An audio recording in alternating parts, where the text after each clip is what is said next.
What I wanted to start the day off with is telling you a little bit about how I network socially and in the community. And I've kind of come up with a new way that I'm doing that. I call it the Bass-Ackward way. And the reason why I call it Bass-Ackward is because it's totally different from what everybody else is doing. Part of what I want to tell you about is kind of a series of steps that I've learned to go through that I think can help you increase your business. And the first thing that I call it is be the mayor of your village. Being the mayor of your village is your specific sphere of influence. Joe Girard, famous car salesman, says everybody has 200 people in their sphere of influence. So what I urge you to do is to figure out who is in your sphere of influence. In other words, who knows your name and whose name do you know? Do you have them, and do you have them in a database?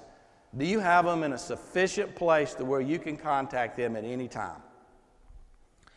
And so spend time being the mayor of your sphere of influence. And what that means is if you're Mayor Joe Lockwood in my town and somebody calls you and they've got a hole in the road, what do? You got to fix it. Why do you need to fix it? Because you want that person to vote for you again.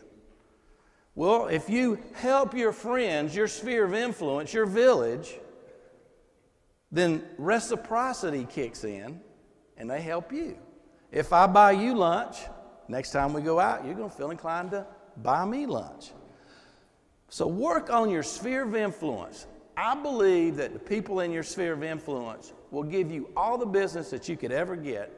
The problem is that the people that know you, love you, and care about you the most don't know what it is that you need. I'll prove that point to you. I thought, my mom has never sent me a deal. I've been in the mortgage business for 20 years, or at that time, 15 years. My mom has never sent me a deal. If you know my mom, she's one of the most well-known, influential people in Roswell. She's been the president of Roswell Women's Club, which is kind of the mafia in Roswell, twice. So it hit me. So on a Tuesday, I get in my car and I drive over to my mom's house. She's out there picking her flowers or, doing her little gardening. She's never really had a job. She's been pretty fortunate. And she says, "What are you doing here Tuesday on 2 o'clock?" And I said, "I got a problem." She said, "What's the problem?" I said, "We're not going to have Christmas at the Beecham house this year." And she said, "Do you need some money?" And I said, "Yeah, I need some money, but I'm not going to borrow money from you, Mom." I said, "The problem is I don't have enough business." And she said, "Why?" And I said, "Well, let me ask you this, Mom. How do I get my business?" She said, "Well, I guess people call you." I said, "Well, how do they know to call me?" She says, "Well, you know everybody." And I said, "Well, I know you, and you've never had anybody call me." And she says, "I didn't know you needed me to have people call you." And I said, "Mom, I need all my friends to help me be successful."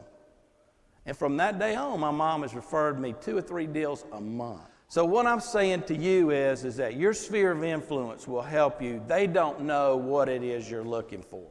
All right, so concentrate on being the mayor of your village.